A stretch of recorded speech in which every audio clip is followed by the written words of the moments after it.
Happy New Year to all of you. Welcome to our first meeting of the year, and in line with the great policy exchange tradition of striding boldly where no man has gone before, we're proud to be the first think tank to deal with this crucial topic and to give a platform to some people who've not yet had a chance to contribute their enormous and sometimes very direct expertise of the issues that we're addressing today.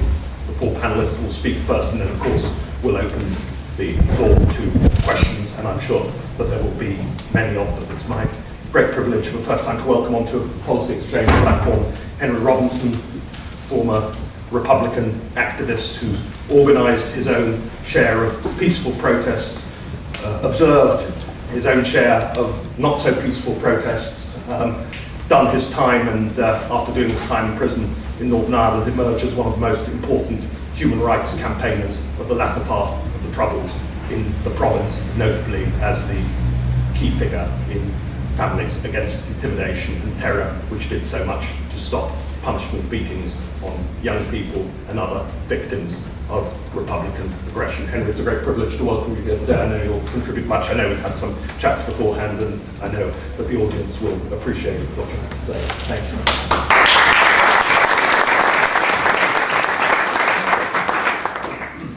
Dean, first of all, thanks to you and Policy Exchange for the invitation to speak today.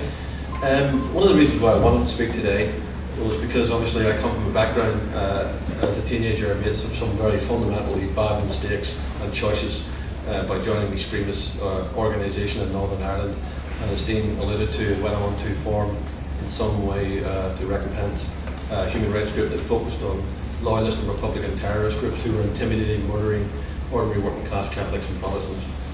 Now obviously with the peace process, we thought we were over most of that in Northern Ireland, but there is an emergence of extreme groups, some of them political in nature, and some of them not political in nature. And I was saying to Dean that some of the tactics that I've seen recently here in London, I've seen recently also, regrettably, in Northern Ireland, and it reminds me quite a lot of the past. And when I see extremism developing, like I do see it developing in London through some of these protests, I think that really it does require a response to try to stop it in its infancy. I wanted to talk about a couple of the groups that I've noticed and the way that they're behaving, particularly a group in Ireland called ERGI. They're a militant sort of, pass themselves off as a democratic organisation. But some of the things they've been up to, quite similar to the flash mobbing that we've been getting in stores here in London, and some of the extreme violence that we've seen as well. ERGI, particularly in May of this year, had a protest outside of a bank in Dublin, where they physically then went in and occupied the bank, were ejected, came back outside and burnt an effigy of bankers and trampled it into the ground. You can get it on YouTube if you really want to look at it. And in their speech outside the bank, they actually called on bankers to be hung, a direct threat towards bankers. Not surprisingly, 7 months later, the real IRA followed that up with a direct threat, putting bankers and banks on their direct target list. So I think this is a very worrying development, particularly when I look at groups in the UK, such like UK Uncut, who are engaged in flash mobbing of Topshop and other stores like that. Let me make it quite clear, I haven't organised protests. I'm not opposed to people democratically being opposed to things and demonstrating, but I think the tactics of these groups go too far. I think they, by mob-handedly getting into these shops, they're actually intimidating the workforce, they're intimidating the members of the public who are there, and I think it's unnecessary. And I worry also about what the real motives and agenda is here by drawing other young people into these protests who may genuinely and are genuinely opposed to the cuts. I worry about where this is actually going to lead. And I think if you have a look at their website, this UK Uncut group, particularly the reason why I'm sort of saying about this group is that they openly advocate law breaking on their website. They refer to their opponents as targets, and we know how dangerous that is in the current climate. And I think that it is not a democratic way to go about protesting against perceived cuts. So, and also, when I see also the trade union movement actually organising conferences last weekend where a group like this is invited along, I wonder about what the trade union's responsibility is to the workers in those shops. I've seen quite a lot of this in Northern Ireland where we fought against workers being intimidated and threatened. And it is very, very sad to see the same thing being replicated here. And I really do believe that there needs to be a response to this. I myself am involved with community groups opposing cuts. And I believe the way we've gone about it is a democratic and legal way, unlike UK on cut. I believe also that if there's going to be responses, I believe that the owners of these shops need to take action to protect their workers. Also, I would call into question the role of Twitter. Apparently, this particular group used Twitter. They've got some 10,000 members and followers, where they show up at a tube station, and they outmaneuver the police to actually go to various shops, go in, intimidate the staff, and then attempt to close down the business. I think there is a lawful way to go about protesting, and I don't believe this is the way to go about it. And I believe it is a significant threat to democracy. And overall, what I'd like to say is that I don't believe that this small group of extreme hard left groups really are concerned about some of the issues. I think their overall objective is actually to cause upheaval and civil disobedience and violence to actually reach a democratically elected government. I believe that's what they're about, and I believe they should be opposed. Strategies should be developed to actually head them off at the pass. It's really it, Dean, that's all I can say. Thank you.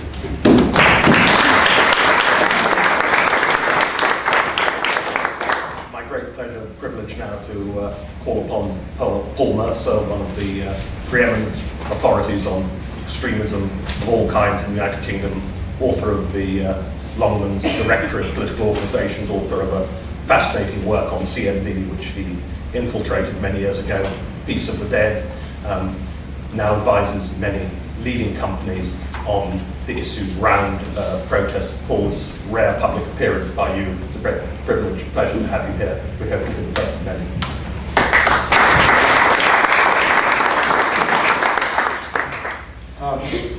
What I have attempted to do over the past, sadly, 29 years is combine an academic study of extra-parliamentary groups with actually going and seeing what happens on protests. And it's only yesterday I hobbled in to have a lunch with some friends, and somebody said, "Oh, have you been on another riot?" Because I was looking a bit battered. And it dawned on me that 6 days of skiing in the Alps had actually caused more injuries than 29 years of attending riots. And that's what I try to convey to companies that I advise at the moment, that there's a tendency to overreact at the thought of a riot, whereas in fact most cases they don't actually affect companies. And having covered and having been on pretty well every major public order disturbance in London over that period, what I've come to see is there's a number of factors which have to be present in order for them to be a major public order disturbance. And a couple of years ago, the Metropolitan Police said, well, 3 years ago, as a result of the financial crisis, they predicted, and I think it was the summer of 2007, that it was going to be a summer of rage, as the middle classes would rebel and they were going to gear up for riots. But of course that didn't happen, because the most fundamental thing for a riot to happen is there's got to be a big issue, there's got to be a lot of anger. And with the cuts, with the financial crisis, most people haven't actually felt their real effect. And it was only the tuition fee issue that actually brought a lot of people onto the streets, and of course caught the police unaware. The second thing is organisation. If you look at all of the major riots, NUM, poll tax, BNP, Reclaim the Streets, Criminal Justice, J18, May Day, then the Tamils, Palestinians, and now students, there's a lot of organisation behind it. Not necessarily organising for a riot, but organising for a protest. And the organisations behind it, if you look at all the different student groups, it's almost every occasion it's different Trotskyist groups, often rivals with each other. The same with the poll tax riots. That was the militant tendency in the form of the All Britain Anti-Poll Tax campaign. And quite often their role is underestimated. And for them, confrontation, not necessarily violence, but confrontation, having a lot of people on the streets is very important for their ideology, for their philosophy. It also means they can sell their newspapers and recruit people. And then the third layer is where there is a big protest going to happen. You actually then start to attract anarchist groups, squatters, and what the Home Secretary quite referred to as this feral underclass that comes out.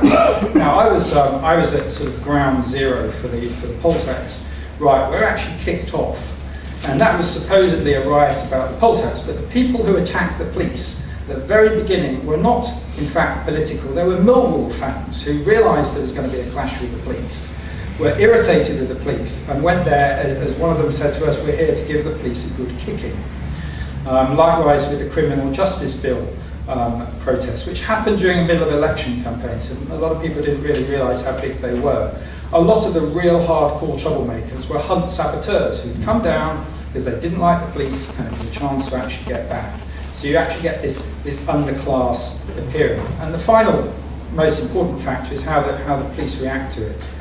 What happened in the late 1990s was that the police developed the ability to contain large numbers of people using considerably smaller numbers of police officers.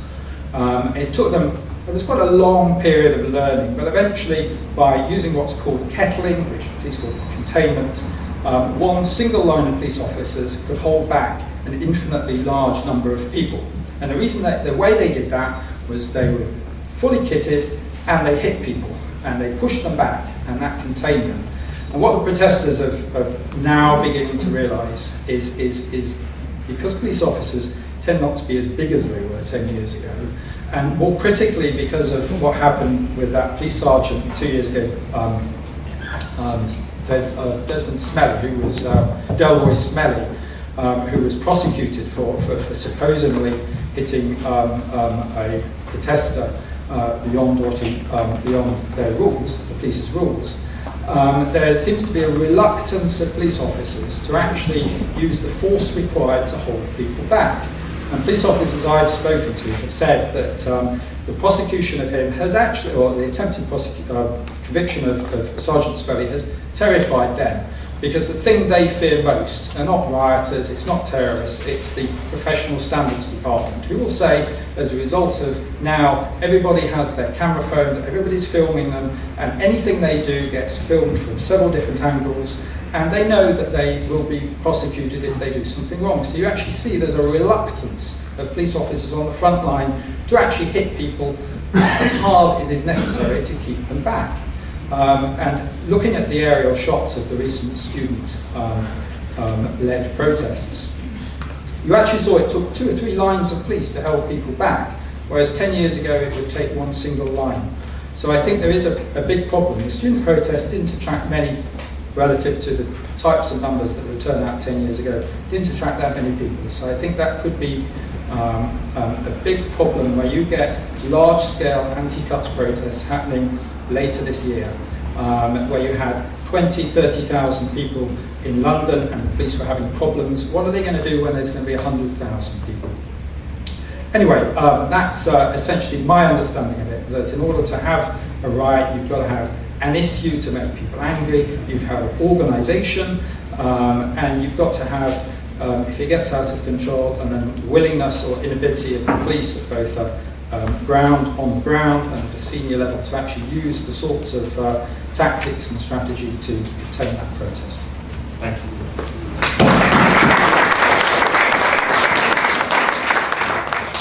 My great pleasure now to call upon David Maclean, who served as police minister during the lifetime of the last Conservative government between 93 and 97, was Parliamentary advisor to the Police Superintendents Association, subsequently Conservative Chief Whip, and I think many derive pleasure from the fact, David, that your recent ennoblement, which I know hasn't taken place formally yet, but congratulations to you upon that, and I know that many your expertise in this issue is uncontested across many across the party divides, and so I don't really want to stand up or speak from a sedentary position. I will stagger there. Yours is Good. Good selection.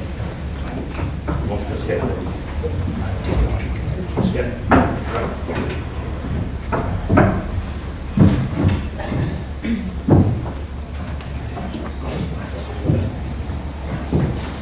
Thank you, Dean, for that very kind introduction. Overkind. I'm in the fortunate position that I've retired as a politician. I'm still not back yet as a politician, so I can speak my mind, and it doesn't matter the hang. It's not important. The subject I've got to address is, will law-breaking, direct action and violence succeed? Having been a Member of Parliament for 27 years and done the things Dean has said, I have a simple answer. Yes, it can. It can succeed unless positive steps are taken to stop it. First, for it to succeed, it requires a failure of political nous, or sensitivity, whereby the government does some things that are perceived to be so unfair that a critical mass of people react against it and get angry. That critical mass may be 11 million people adversely affected by the poll tax, or 5,000 self-employed middle-class lorry drivers and farmers who felt that the fuel duty was unfair and brought the country to its knees within 5 days. Second, for it to succeed, it requires a perception that the police are incapable of effectively stopping mass protests and that they do not have the full, unequivocal support of the government. It is the perception that matters, not the reality. My perception as a punter sitting on the sofa watching the news over the last 2 months is that you can riot in London and get away with it. My perception is that over November and December, thousands of people participated in violent disorder, with hundreds committing acts of riot and criminal damage, and only a handful were arrested at the scene. The impression I get when a day or two later the police publish photos of a dozen people they want to interview or arrest is that they were incapable of getting them at the time, and begging for witnesses to tell them who they were afterwards shows weakness. Now, whatever the good reason for that approach, it gives the impression of weakness and an inability to control it. Thus, I suggest that the impression I get, and I suspect agitators may get, is that they've got the police on the run at the moment, with the government being overly neutral, and if they can destroy the vital tactic of kettling, then they really will have the police on the run. So what are the positive steps to stop it? There are two, in my opinion. First, there must be a much more vigorous political approach, and second, there must be a more vigorous police approach. So let me deal with the police issue first. As a former police minister, I am second to none in my praise of those brave officers who stood there and were battered by those huge steel gates and barricades and poles. They seemed to have to stand there for hour after hour and take it. And that fuels the perception that you can attack the police with big steel barriers and poles with impunity.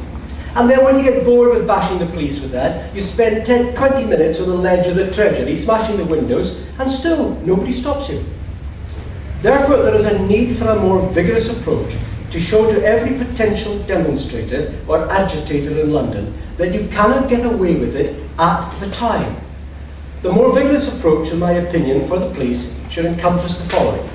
First of all, agreement on a policy to minimise the violent people infiltrating any march, and a policy to grab, as soon as evidence is adequate, those who can be charged with serious disorder at the time. There needs to be a decapitation strategy for the ringleaders, the agitators, and the worst offenders.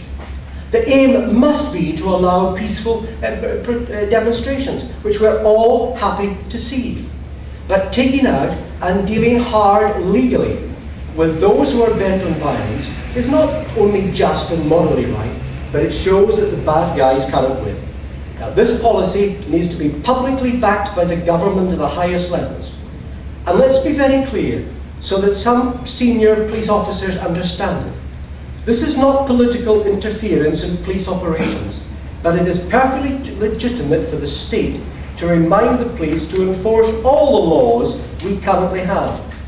Parliament's voted through all the necessary powers to deal with this violence and this disorder, and the police don't need any more powers, they just need to use those they have.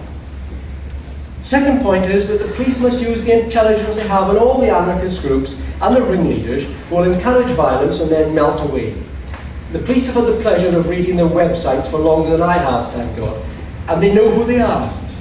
It is my belief that these groups are the worst people, are relatively few in number, but some of them are very nasty and very violent. It should be a priority for the Met to target and prosecute them for every crime they commit. They're like the agitators in Northern Ireland, in the Northern Ireland riots. Women and children on the front line and the gunmen behind. And let's be clear that for them the student fees issue is irrelevant, and so are the general cuts irrelevant. Their aim is to bring down the state as they understand it, and they will latch on to any vehicle to further that end. And if you read all their websites, they're very blunt about that. And the third point for the police is, the police must grab at the scene the worst and most violent offenders committing a serious crime and take them away for rapid charging and prosecution. Now, if the Met arrest at the time those on whom they have solid evidence, especially video evidence, then they need a team of officers behind the scenes rapidly charging all those arrested. Now, I know that that ain't easy, and someone you grab on a ride and it takes 1 minute to grab them can take half a day to prosecute and process and do the paperwork, and there'll be overnight detention and there'll be lawyers and a whole hassle. But they need a team doing that, because the aim must be that by next day in Horseferry Road Magistrates Court, all those who committed serious offences on day one are in those courts are arrested and charged with serious offences on day 2. That has to be the message. Not that the police will release some photos of potential troublemakers and will be terribly, terribly grateful if anyone knows them and if they please give themselves up. That sounds like Sergeant Wilson in Dad's Army, and that is not the message. In holding the streets, the message and the perception is all. And that leads me on to what the politicians have to do and the vigorous action required there. Well, the first point is for the Attorney General. There must be no interference with the charging process in this country. But the Crown Prosecution Service practice guidance forbidding the police to charge anyone with a Section 1 riot offence and not to lay too many charges against them either is, in my opinion, an interference with the police responsibility to decide whether or not a crime has been committed.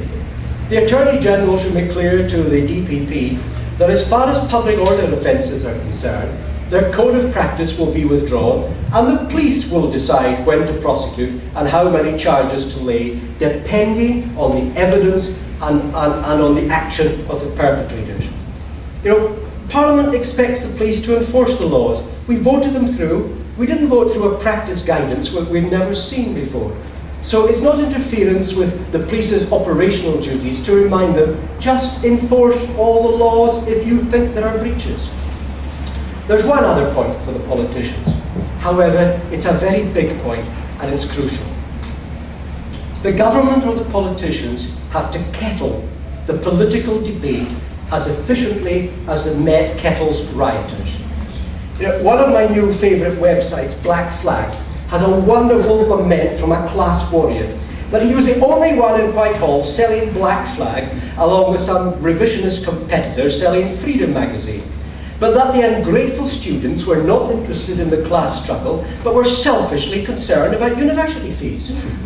Why were the masses not uniting to bring down the state, he asked. However, there are many more thoughtful pieces in the general Fight the Cats websites, which dream of another poll tax defeat for the government. But they realise they cannot win if they can only mobilise the anarchists, the Trotskyists, the students, Bob Crow, and some polytechnic lecturers. That ain't a mass movement. That is not the critical mass yet. However, one smart agitator states that they need to get the lorry drivers involved. Now they're thinking. That is more like a danger for the government and democracy than anything else. Another thoughtful writer is encouraged by the support of some Labour Party politicians, freed from the responsibility of government. That would be a dangerous route for politicians to go down. So can a genuine mass movement emerge from this as powerful as the opposition to the so-called poll tax? I think not at the moment, but it could get close if the government were to be crass and high-handed on a number of fronts simultaneously, so that the electorate felt that it was behaving unfairly and then rose up in anger against it. Unfairness is the trigger which makes British people rise up. The poll tax affected 11 million people who suddenly had to pay more, and in some cases a lot more, and it was perceived to be intrinsically unfair. That's not my view, but that was the perception. The student fees system and the austerity measures in general do not affect a fraction of those numbers. Of course, millions are worried right now, but the concerns of the students and the public sector and the Quango workers who may be sacked are a million miles different from the businessmen worried about loss of jobs and orders, and those of us who think we're paying too much income tax. There is no common cause yet. There is no cause célèbre for the left to hijack, but they are searching for one every minute of the day. However, even the capitalist and the communist can unite if they perceive that the government is behaving unfairly. You know, most people in this country cannot spell the word Gurkha, and they have no idea where they're from in their glorious history. But if you tell the British people that a guy has fought 22 years for Britain, he's won bravery medals, but he's got no right to stay in this country, then they know instinctively that it is wrong, it is unfair. You don't have to explain anymore. We know that. Joanna Lumley made the government U-turn overnight because 90% of the people thought that was wrong and unfair. Therefore, the government needs lots of little kettles for all the potential hotspots that are going to crop up in the next few years, and slowly move them to the back burner and then put the flame out. There has to be constant repeated explanation of the fees system to the parents and students. The vast majority don't understand what is proposed. Every day there needs to be ministers explaining the necessity for the austerity measures in general, and his or her department in particular. They must settle as soon as possible the job losses in the public sector, so that the worry of dismissal is removed from the vast majority who will remain and not be dismissed. And finally, the government must be more alert that any previous government, any issue which can blow up and be symbolic of government unfairness, it has to be kettled quickly before it is hijacked by the left and becomes a cause célèbre. Now that's easy to say, but it's my experience as a politician, as an ex-chief whip, that these storms just come out of nowhere and wrong-foot you overnight. And then there are what Maclean called events, dear boy, events. Who knows, in the next 6 months the euro may collapse, and how the government handles the adverse effects for millions in this country will dominate the political landscape for the rest of this parliament, if it happens. And then either the austerity measures will be accepted as a wise precaution or regarded as utterly wrong and unfair. Alternatively, or not alternatively, could happen as well. We know that Pakistan is the centre of world terrorism. If in the next 2 years it collapses, either through its own internal corruption, bankruptcy, or failure to deal with extremists, or because America has taken out 160 targets in Pakistan, it's promised to do so if there is another attack on American soil, then we'll have a very delicate handling problem in this country with our own indigenous population, to put it delicately. Before you rise up in anger about what I said about Pakistan, I'm largely quoting from yesterday's Sunday Times, where "I've never felt so low," said Ahmad, the former Pakistan High Commissioner to London. Everything is collapsing. Government, community structures, law and order, and extremists are taking centre stage. So therefore, in conclusion, ladies and gentlemen, whilst I do not think that the current protests have crucial or critical political mass, nor that the potential victims of the cats will get critical mass, there is no doubt that every day a government stays in power, it makes more enemies. And over time, there could be sufficient people hurting or annoyed or angry to make massive political demonstrations with the potential to destabilise government a possibility. And we have got a plethora of extreme left-wing groups, as we've heard from our previous speakers, constantly looking out for issues to hijack. So, whilst more vigorous police action supported by the government is necessary, the vital component is political sensitivity and the ability to rapidly diffuse an issue from becoming a symbol of unfairness. Thank you very much.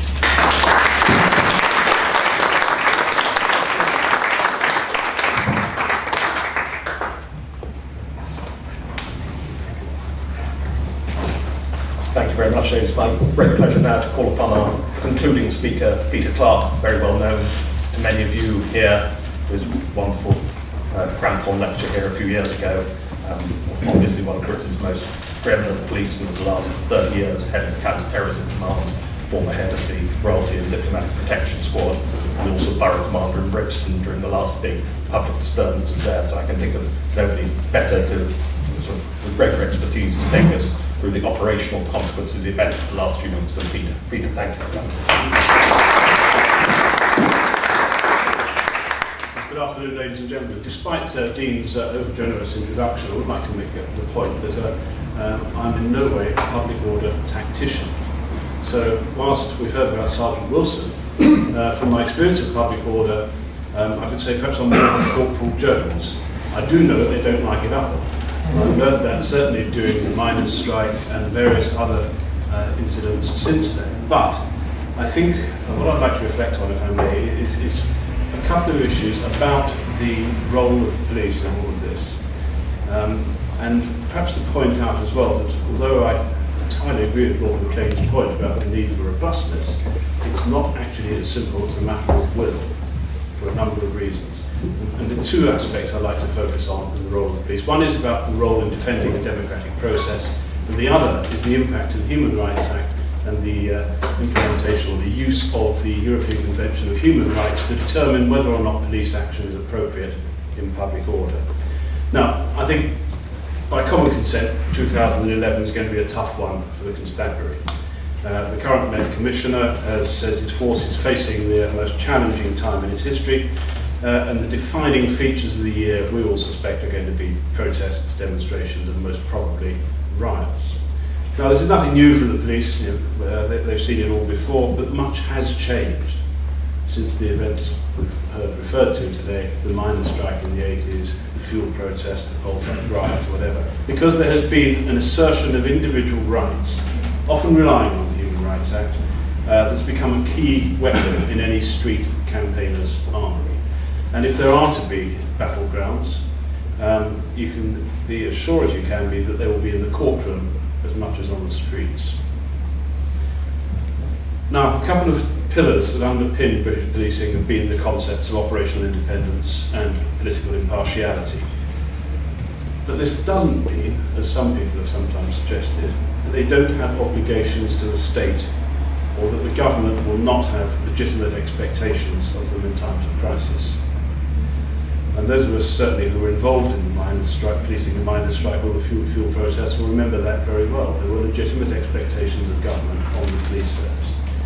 Recently, Sir Hugh Ord, the President of the Association of Chief Police Officers, and obviously a man well used to policing divided communities, recently said it was crucial that the police are not seen as an arm of the state delivering the elected government's will, rather than protecting the rights of the citizen. Now, I fully understand Hugh's concerns about this and public perception of the role of the police, but the simple truth is that the police are an arm of the state. They're paid for by the public to keep the peace and enforce the laws passed by the democratically elected government. Now, independence from party politics is obviously absolutely critical in all of this, but the police do have a clear duty to enforce the law and, when necessary, use lawful force to defend the democratic process. Sir Paul Stevenson was absolutely right on the morning of the 10th of December, the day after the riots here in Parliament Square, when he said on the Today programme that there had been a determined attempt to stop something that was happening within our democratic process. Our job, he said, was to protect Parliament. And I think that was a timely and absolutely necessary reminder of why, at the highest level, we have a police service. When I watched that very carefully, the events of the 9th of December, and the thin blue line that kept the mob out of Parliament, it struck me that actually the potential impact of that was not very far removed from the things which preoccupied me for so many years of my police career, which was terrorism.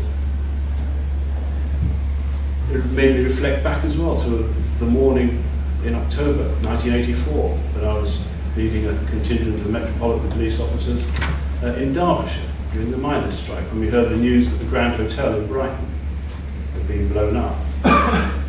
There are some ways in which you could say that there are parallel ambitions to organised protest and terrorism. It's not so much the intent that is different, at the country's response, the national response to those events. And crucially, there's a difference in the legal approach.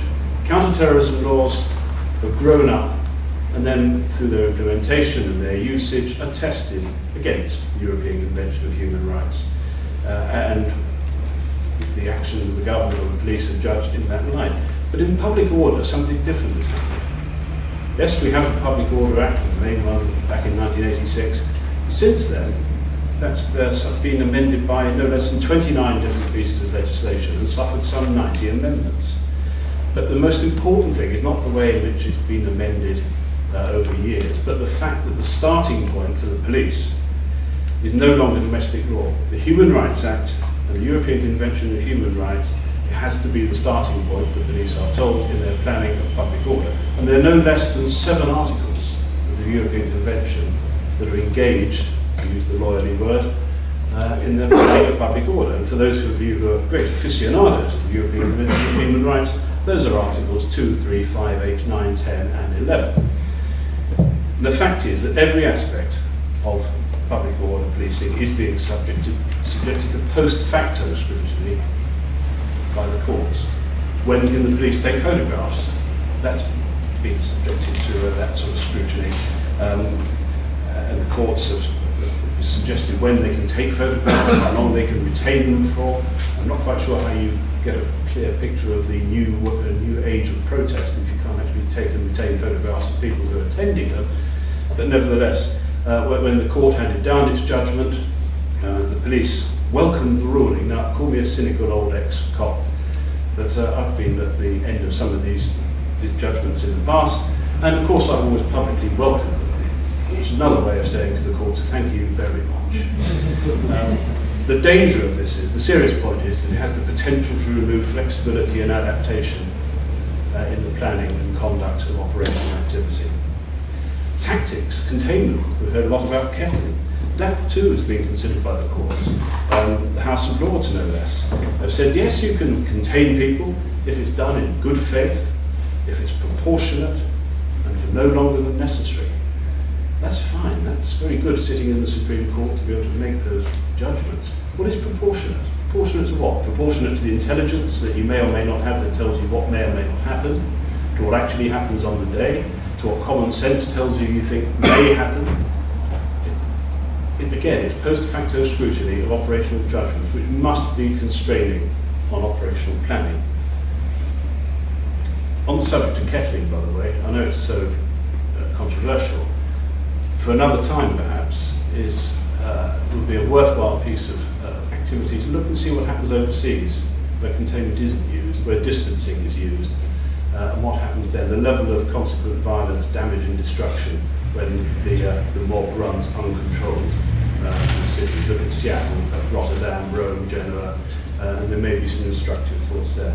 But I think my main point here is that Article 11 of the European Convention of Human Rights is now, according to Her Majesty's Inspectorate of Constabulary, it has to be the starting point for planning. And that's very difficult because that article says that the starting point has to be that the police have to assume that there will be peaceful protest. And it gets very difficult indeed. And so Her Majesty's Inspectorate, and I've always, for many years I've been hugely grateful to Her Majesty's Inspectorate for their help and support, produced a useful cut out and keep guide, which is publicly available. It's on the internet, and there are reports into the G20 riots, disturbances in 2009, facilitating peaceful protest. So I thought I would just, it's a simple decision tree, lots of yeses and nos, it would help. So I just quickly ran through it, and how it might have applied to the events on the 9th of December. So it starts off, public procession as opposed to public assembly. First question, is the public procession intended to publicise a cause or campaign? That's fairly clear, yes. Is the public procession commonly or customarily held, e.g. annual Remembrance Day parade? Clearly no. Right? Has advance written notice been given? Now I assume that the National Union of Students gave written notice that they're going to hold a march, so that's a clear yes. Because if they didn't, they'd be guilty of an offence. The next question starts to get complicated now. Are the intentions of those organising or participating in the public procession or public assembly peaceful? Organising, well, they're not going to say, excuse me, Metropolitan Police, we'd like to organise a riot. So organising, that shouldn't be too hard. Participating, what's participating? All the people who tag on the back, thousands of people who turned up, nothing to do with the organisers, out of control of the organisers.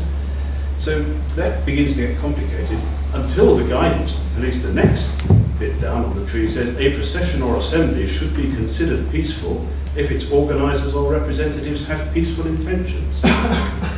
Right? Then Article 11 kicks in and the police have a clear duty to enable this to happen.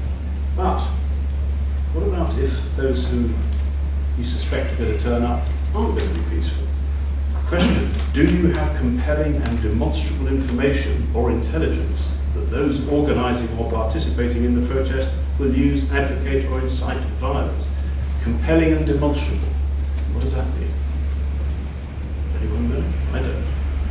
But even if you do, it says, even if there is a real risk of a public procession or assembly resulting in disorder by developments outside the control of those organising or participating in it, such a public procession does not for this reason alone fall outside the scope of protection guaranteed by ECHR Article 11. So we go straight back to the fact that the police have both a positive and a negative duty. A positive duty to refrain from hindering through unreasonable indirect restrictions the right to peaceful assembly, and a duty to take reasonable measures to protect the public. In other words, what I'm saying is, this is, to my mind, hugely and deeply unhelpful. It's a recipe for confusion and for post facto scrutiny, which cuts straight across the sort of activity in the response that Lord Maclean was talking about, of robust, clear activity. And when the courts do scrutinise all public order policing in the light of the Human Rights Act, what will their approach be? Now, for most of the past decade, the government's been locked in endless litigation, it feels like, over counter-terrorism legislation. And the courts have overwhelmingly come down on the side of the individual, almost irrespective of the impact on national security. Will the courts take the same approach when the inevitable challenges to police tactics are raised in the future? I don't know. No one can guess. But perhaps smashing the windows of the Supreme Court on the 9th of December might not have been such a smart move. Who knows? What do we need to do about this? The exam question, will violence succeed? I think there really does need to be a review of the domestic public order legal framework. It doesn't need more powers, as Lord Maclean has said. There's plenty of power there available. But does it need a proper review to see whether or not it is actually appropriate to the current wave of protests? It may be that it's fine, but is there something about re-establishing primacy of domestic law over interpretation of the European Convention of Human Rights? And I think the other thing, it also parallels very much what Lord Maclean said. We've got to be sure that the public discussion of organised rioting, and I can't think of many spontaneous riots, someone's organised it somewhere, it must reflect the seriousness of what it represents. At its highest, it is, as I've said, an assault on democracy, and we need to really challenge the weasel words that we hear about understanding people being angry, or what we heard so much after the attack on the Millbank building, claiming that violent rioters were being victimised. There's no victimisation if somebody who commits an offence is arrested and charged and prosecuted. That's because that's what they did. I think we need to, mentally at least, compare the ambitions of some of the current crop of protesters and with terrorists. As I say, the distinction, to my mind, is not so much about their intention as in our response to it. And I think it must be clear, surely, that establishing a sound legal framework to deal with it is surely for Parliament. It shouldn't be for the police and for the courts to try to chart a path through this in an incremental, confused way after the event. one could say that there's a danger that otherwise the horse may well have bolted, but by the time we decide whether it was proportionate or necessary to bolt the stable door, it may well be too late. Thank you.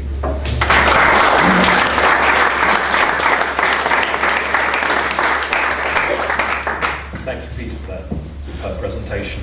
In the spirit, we hope that this will, I'm sure, generate a very, as Chinese diplomatic communicators would say, a full and frank exchange of views.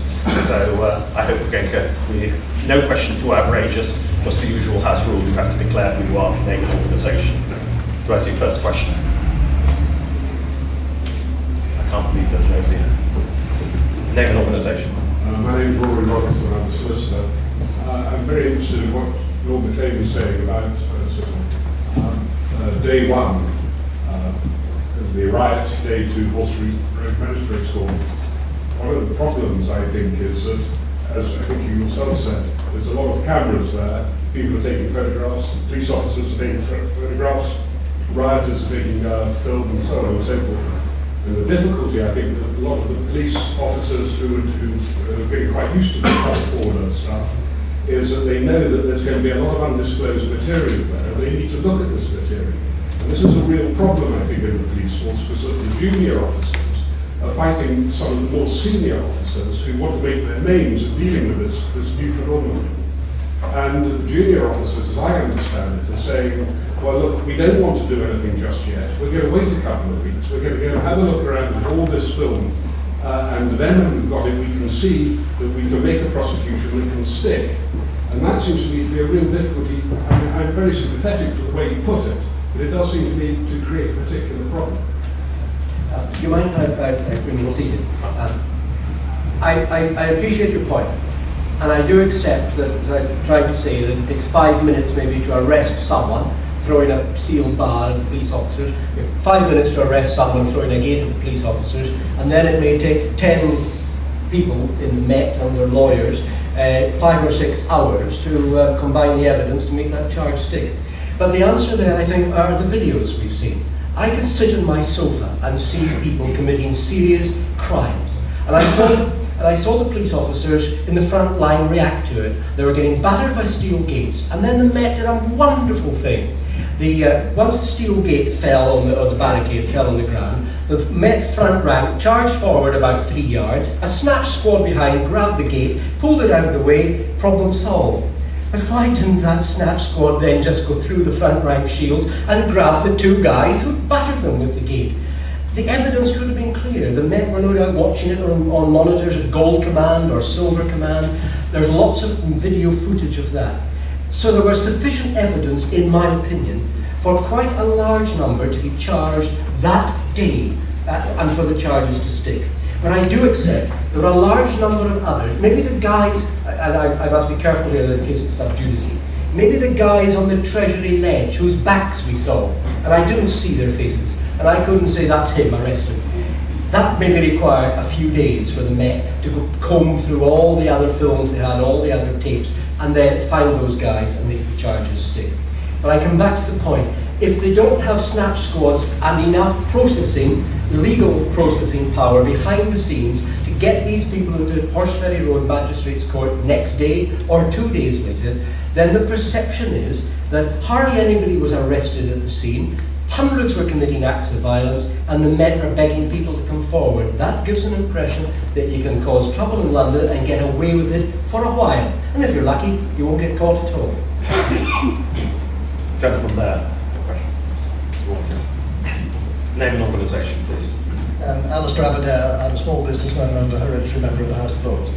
It's been an absolutely fascinating session, and one of the clear complications in this is how you draw and enforce the line between legitimate protest on the one hand and unacceptable extremist behaviour on the other. And I think there's been some very good suggestions on the second rather. What do you do about the people who are clearly behind the trouble, causing the trouble? But what about the others how do you actually protect the rights of those who are there because they feel anger, because they feel unfairness, because they feel that their children should not be being kettled for 6 hours or whatever it is. And one phrase that I'm slightly surprised hasn't come up at all in the discussion so far is control orders, because it seems to me again there's a sort of similar balance between what is fair and what is unfair. And the danger is if the system that we're adopting becomes seen in the public eye as being on the unfairness side of the divide rather than the fair side. Slightly incoherent, but I hope it's... The question is for Lord Maclean or for one of the other panellists? Did you... well, I really don't mind who answers it. Peter Clarke perhaps as well, in terms of dealing with the goodies on the other side as well as the bad.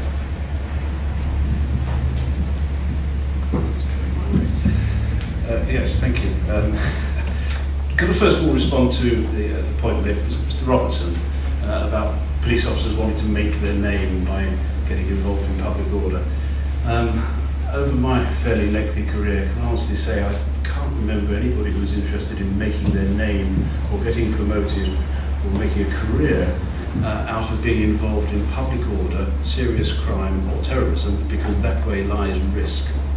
Very cynical view, but the most ambitious tend to put themselves in the way of reputational risk. So I don't think anyone's going to make their name or a career out of this.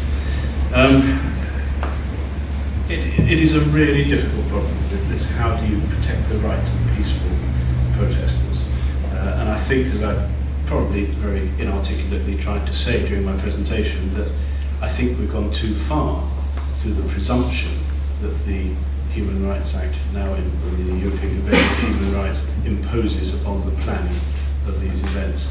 I think there is something, though, about communication during these events, hugely difficult. How do you communicate with a fast-moving crowd with all the noise and confusion that inevitably arises? But I think there is something about if you can give the peaceful protesters every single opportunity to move away. They're warned that this is likely to become violent because there are people who seem to be intent upon committing acts of violence. If they're given every single opportunity, that certainly, I think, diminishes the opportunity for subsequent complaint that they're innocent and caught up in it. You will all have seen on the television the first 3 or 4 rows of protesters holding hands above their head and then backing into police lines as a deliberate ploy to try to suggest that they weren't doing anything, they were just minding their own business and standing still. I mean, complete rubbish, obviously. You could see that very clearly, that they were deliberately provoking the police into violence. And if you wanted to see that even more, look up the YouTube site at some of the films taken by anarchists and others, looking into the police lines. As a fairly seasoned ex-police officer, I found some of those pretty frightening. The levels of violence, intimidation, and provocation that were being displayed was extraordinary. And you'd obviously, I think you have to say to yourself, would any peaceful protester leave themselves in the midst of that? And the answer has to be no. Just quickly, Henrik. I think it's a huge responsibility on behalf of the organisers to get this extreme organisations out of the peaceful protest. I think there's a huge responsibility on them. They watch the websites, they know exactly who's showing up, they know particularly that a lot of these groups advocate violence. And what I'd like to see in some of these protests, the dozens of civil liberty people with cameras focusing on the police should begin to focus on the people who are actually giving their demonstration a bad name and taking control back of their own demonstrations and telling these people that they're not welcome at their demonstrations. Good, I've got a lot of questions, so I think we'll, gentleman over there in the far corner there, name and organisation, please. I think we'll take them as a clutch of questions, actually. Tom Gallagher, academic, Bradford University. My remark concerns the fact that now the public culture in Britain is very oppositional, and we see that in the types of lawyers who have emerged, both on the judicial bench and also practicing. The fact that so many policemen now come through an academic system, where many of my colleagues don't regard the present order in Britain as legitimate, and that contestation and struggle against that order is seen as necessary for refining democracy.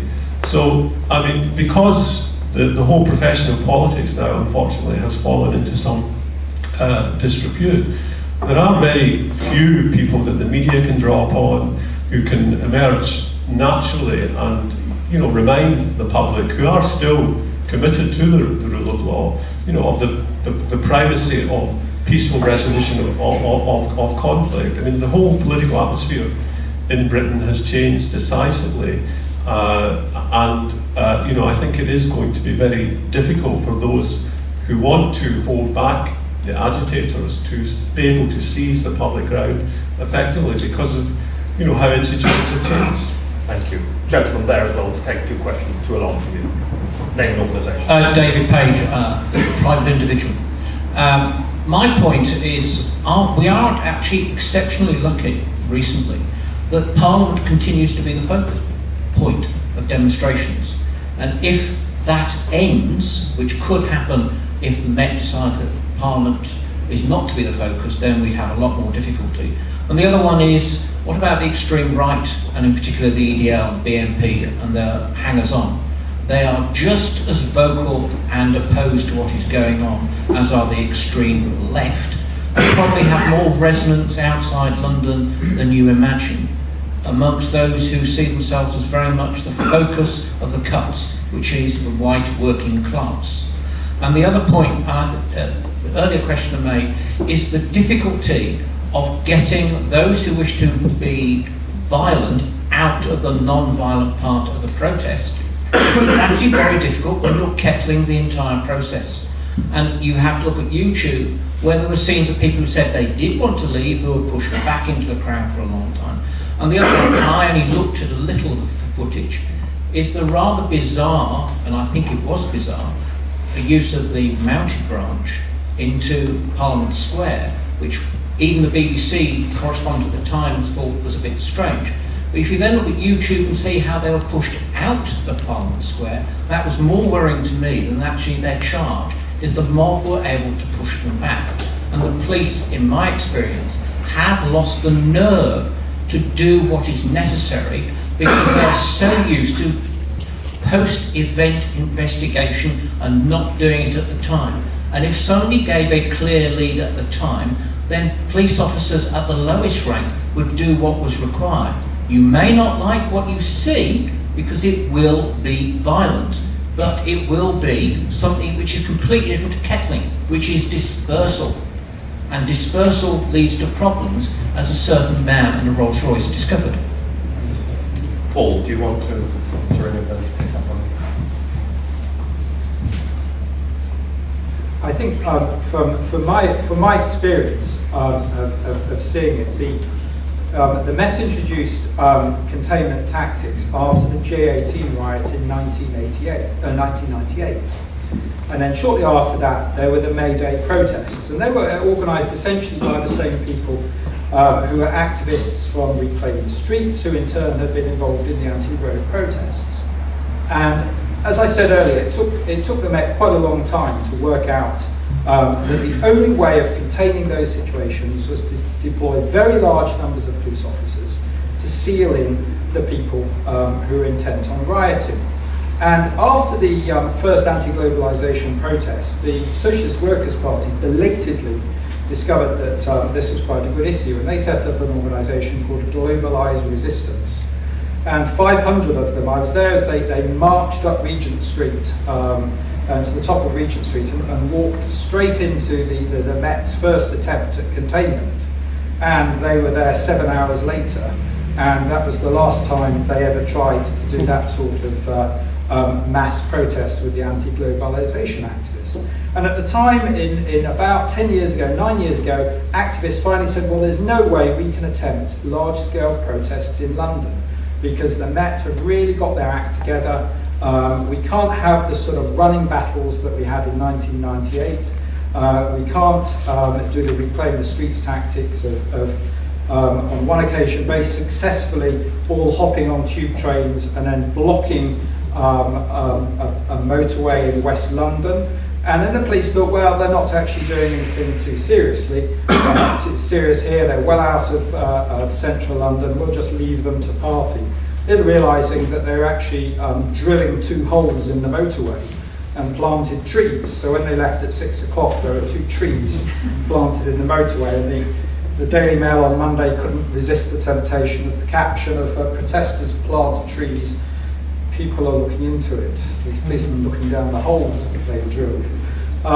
So I think we sort of say about the dangers of containment from the human rights perspective, but having seen these running battles as protesters rampaged through Covent Garden, as they smashed up Oxford Street, as the police tried to see what was happening in Hyde Park at night, and had police vans screaming around and the forces running all over the place. From my experience, containment or kettling, as people call it, is the least worst option. And of course, there are civil liberty implications, but my view is if somebody chooses to take part in a protest that they know is going to be violent, then it's better that their liberties are momentarily restrained than actually having innocent shoppers and potential monarchs get attacked on Oxford Street. Any question that anyone want to answer Professor Gallagher's question? Little point, yes. Very much. Yes, I think Professor Gallagher from Bradford. There is an oppositional culture and a rights culture in this country, and everyone wants their rights. But at the moment, that's largely directed through Parliament and democracy. At the moment, I think sufficient people feel that they're getting their fair dues from the parliamentary process, that we don't have that critical mass of people who think Parliament has failed us, therefore taking to the streets is the right answer. And if I could comment briefly on David Page, I think he's absolutely right. At the moment, it's centred on Parliament in London, and thank God for that. I say reluctantly, I hate to see Winston's statue defaced, it's disgusting. But the kettling tactic must be retained at all costs. If you read Black Flag and Freedom and the Whitechapel Anarchists and all of their stuff, getting rid of kettling is their top priority. They would love to spread out all over London. And those who complain that the Met shouldn't have kettled 2,000 in Parliament Square, then complain that they let 50 escape and get to Regent Street, with the potentially disastrous consequences there. I hope there will never be any more question of getting water cannoned in London.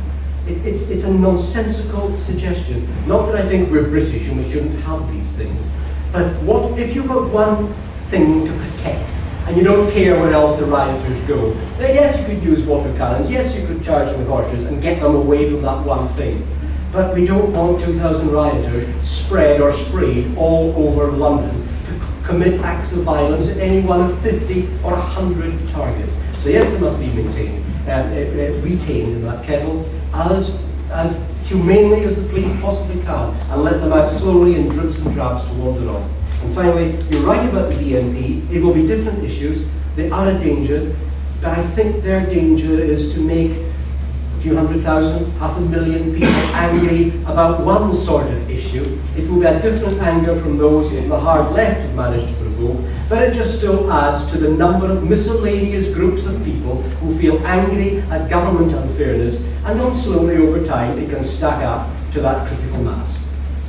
I think quite a lot more questions. I'm going to, there's a gentleman at the back, gentleman in the middle there, and then a gentleman in the aisle. Thank you. Name and organisation, Right. please. So, David Henke, freelance lobby journalist and blogger, write from everything from Tribune and The Guardian to the Sunday Telegraph, to give you an idea. My question is, and apologies for being late, is I think you're being incredibly complacent from your perspective about how people can organise now, because basically new technology is miles ahead. I mean, with this little thing, BlackBerry here, you don't need a website.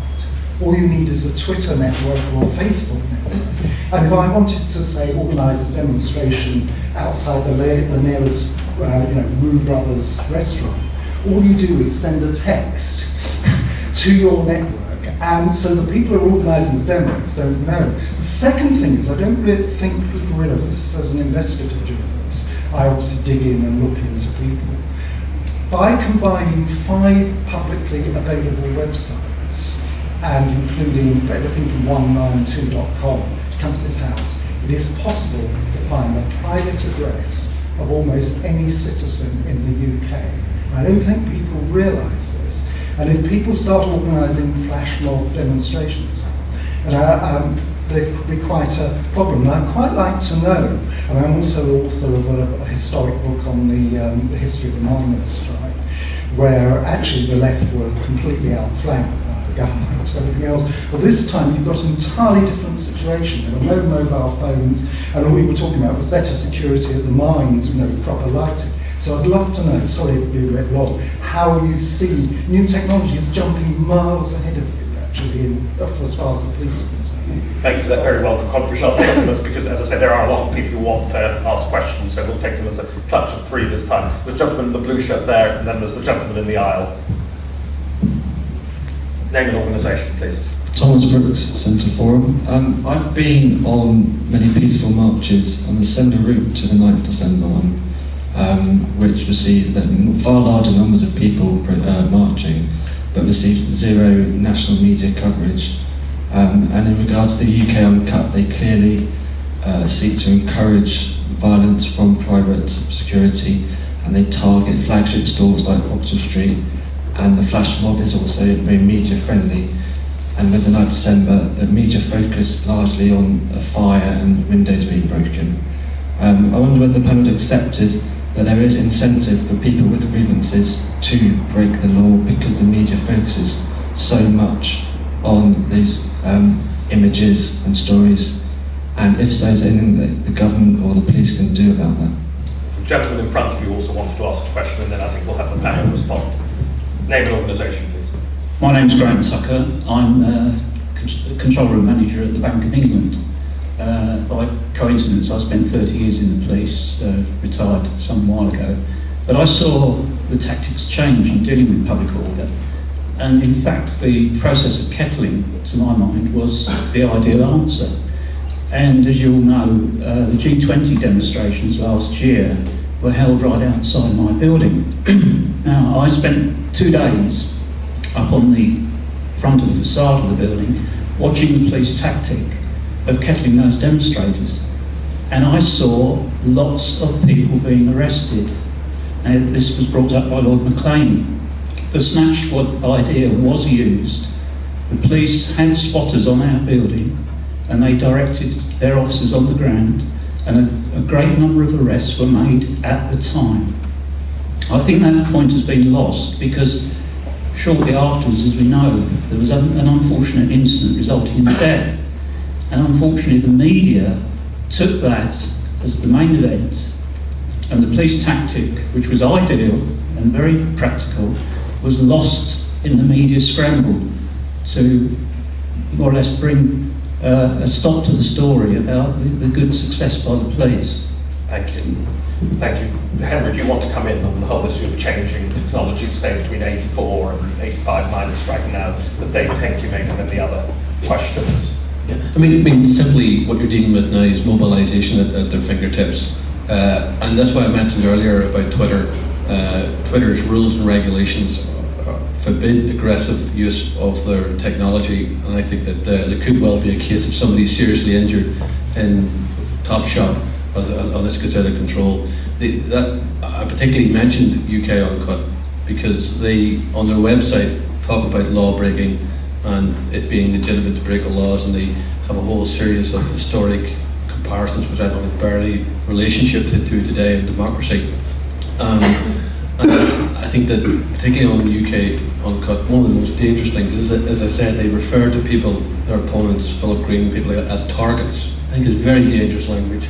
And I think there should be some kind of mobilisation of people in those shops, ordinary people, against that kind of. But I think that Twitter are wide open if something goes wrong here. And the police obviously don't have the technology or the ability at this stage to keep up with the kind of locust move that they're able to do, Twitter to each other and move around. And I think the UK Uncut page should be pulled. I think there's enough evidence there for them to be pulled, and therefore limit their ability to actually cause intimidation of workers in these stores. Peter, just on the question which I think one of your former colleagues asked there about whether the tactics were apparently right, but were, of course, as your colleague, your former colleague, like, jiggered or sort of aborted, as it were, by the tragedy of definitely in Parliament. I think that's entirely possible. As I said, I've never been a public order tactician and certainly wouldn't wish to second guess through looking at a television screen tactics used at any particular time. I would just make one comment about the extraction of violent people from a crowd. I do know there's always a balance between taking out the people who are causing problems and denuding the police strength in order to contain the crowd. Because inevitably 2 or 3 police officers have to go away with the arrested person to deal with the processing. And I remember well, probably the wrong place to say this, but about 25 years ago I personally arrested 3 members of the Federation of Conservative Students at the other end of Whitehall. And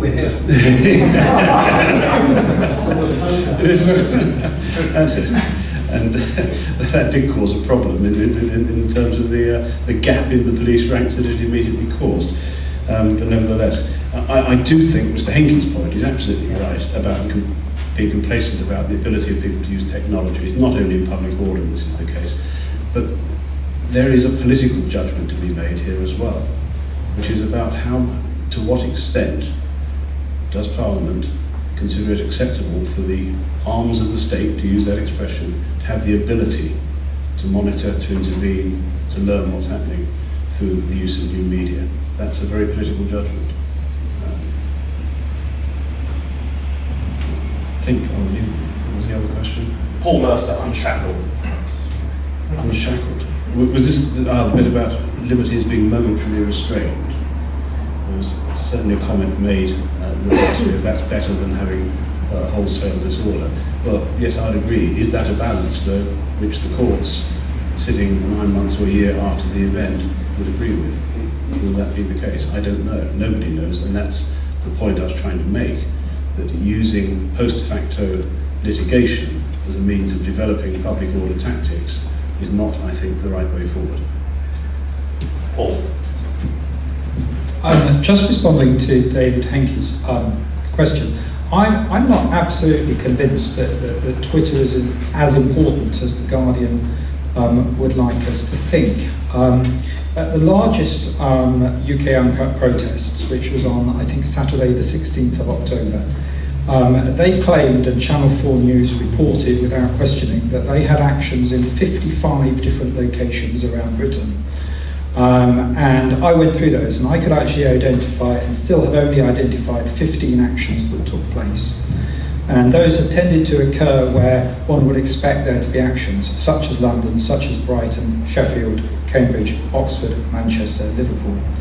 And in other areas, there may have been 1 or 2 people, but I saw no evidence that this was, as UK Cut claimed, the start of the Twitter rebellion, that people had been mobilised for its first action as a consequence of Twitter.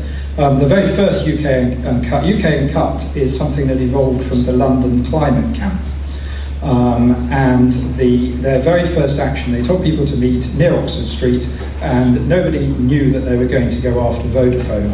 But virtually everybody who was there because they had been contacted through the existing networks that the London Climate Camp had, or had seen it on the website. I do, however, think that websites are very important, and so far as the student cuts protests are concerned, as I said, you've got a variety of different Trotskyist groups encouraging protests, they're rivals amongst each other. But superimposed upon that, you actually have a number of backbench Labour MPs who are actively giving their encouragement to these protests. And I think that that's a far more insidious development. The fact that you have protests that we know are going to be violent, and yet you have elected members of Parliament who are not condemning them, but actually encouraging them to take place. But as I say, back to the original question, I'm slightly cynical as to whether the rioters are actually busy sending Twitters to each other saying, "Hey, let's go up to Regent Street now." I think that in the thick of a riot, people just don't have time to think about that. And it's just the mass of people. Having been in many of those situations, something just takes over. You instinctively know when the police move, you run away from them. You don't have to look at your iPhone to know that. Very good. A couple more questions. They've asked about the media. Did you want to? Well, I don't really want to answer it. I'm not the best qualified to do so, but he deserves some sort of answer. I think, yes, the media go in phases. All through December, I was fed up of them trying to find the coldest place in Britain, or the person who slept longest on Heathrow Flow. I suspect if there's another snowstorm in a few weeks' time, they're not interested. They've already done that. Maybe they've done the police failed to contain the rioters, or maybe they've done the, and I choose my words carefully, police brutality pulling a guy out of his wheelchair. Well, I drove through the edge of the riot in my wheelchair. Police don't know me from Adam, and they kindly parted the ways, moved a van, and let me through. If I got into the middle of that, I wouldn't whine if they pulled me out of my wheelchair, because I had no right to be there in the middle of that riot. However, there's no one speaking for the good guys in this. The police are constrained in what they can say, sub judice, due process, all that sort of thing, and I don't think the government are doing enough to put the other side. All the anarchist groups and the others, they're quite sexy in a way. And I don't want to be unfair I agree entirely with David Henke, but I don't want to be unfair on the media generally and say they're lazy. But if you spoon feed them a press release, they'll use it, because they'll use 90% of it. And there's lots of groups feeding them stuff about the victimisation where they place, the brutality and the justice of their cause. And that's from the RMT union, some Labour, misguided, backbench Labour MPs, and important in a way, never been in government, never will be, but nevertheless they give something some legitimacy which it doesn't deserve. All of these people are feeding stuff to the media, but there is no concerted effort or coordinated effort on the other side to shoot that down. And so far politicians have stayed too neutral in this. Oh, it's a police operational matter, mustn't get involved. No, it ain't. The law is being broken. It's legitimate to comment. It is not legitimate to say, Peter Clarke, arrest that fellow there. Utterly wrong. But it's legitimate to say, Peter Clarke and others, you better start arresting those who are breaking the law. And if there's obstacles to you doing it, then we'll look at the Human Rights Act and we will try to make the necessary changes. But we've got to win the media battle by having a better story to tell to the bad guys. 2 more questions, because lady there. A very media question, the royal wedding. Name and organisation. Sorry, Michelle Neubert from NBC News. A question to all of you. What impact do you think the royal wedding will have on these extremist groups? Are they going to use this as an attempt to derail or not? And one more question, do I see anyone else? Gentleman there. David Myers from the Community Security Trust. I was going to initially ask a question about far right, but that's been brought up already. My question is linked to what Longman said about immediate arrests and immediate charging. 2 years ago, with the Gaza demonstrations, we saw long-term police investigations, 90 people arrested, over 60 charged, and then some serious jail time handed out to some of those protesters. But because it was a year, 18 months after the demonstrations, we saw very little media coverage except for some of the supporter groups from the far left. So the coverage was not much there. If they had those immediate charges, it would put off other people demonstrating in the future and have that immediate effect. Anyone want to answer Peter on the former head of the Royalty and Diplomatic Protection Squad? Subject to the royal wedding, I hope very much that these groups don't seek to take advantage of it, because I know full well the type of operation that the Metropolitan Police will be looking to put together will be one which will be designed obviously to provide security. That's obvious, and it goes without saying. But it will also be designed critically to enable all those thousands of people who want to come to enjoy the day. It's the happiness business, and that will be very high up in the objectives for the operation on the day. So let's hope that these people don't try to destroy a day which the rest of the country no doubt will be looking to enjoy. The immediate arrests and charging bit, yes, I know it's very attractive, it's a nice idea. Let's get them on the sheet, let's get them in front, as they use that expression, let's get them in front of the judge, let's get them weighed off very quickly, but it simply doesn't work like that. And quite rightly, there's a requirement to prove criminal charges beyond reasonable doubt. The Crown Prosecution Service have to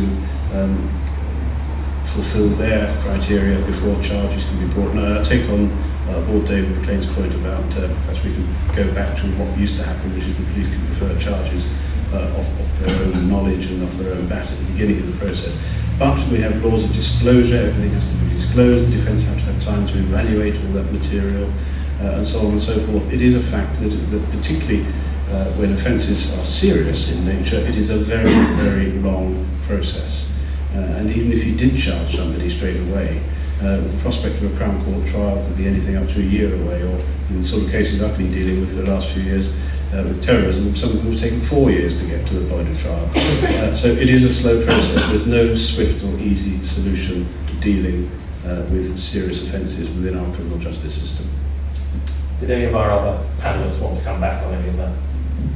Yeah, there are already suggestions that the royal wedding should be disrupted, and class war and Ian Bone and people like that will be talking to the media and predicting that thousands of people will be turning out to show how they support Britain becoming a republic and getting rid of the royal family. But they always do this, and the reality is there'll be a relatively small group of people will turn out, and compared with the many hundreds of thousands of people who will be in London, I suspect on the day itself they won't be noticed. The only danger that I see is that an anti-royal wedding protest is actually combined with an anti-cuts protest, which could actually mobilise quite a lot of people. But so far as just a class war opposing the royal wedding, well, I think they'll be lucky to get 50 people. Well, thank you all. I think you wish to join with me in expressing our appreciation for the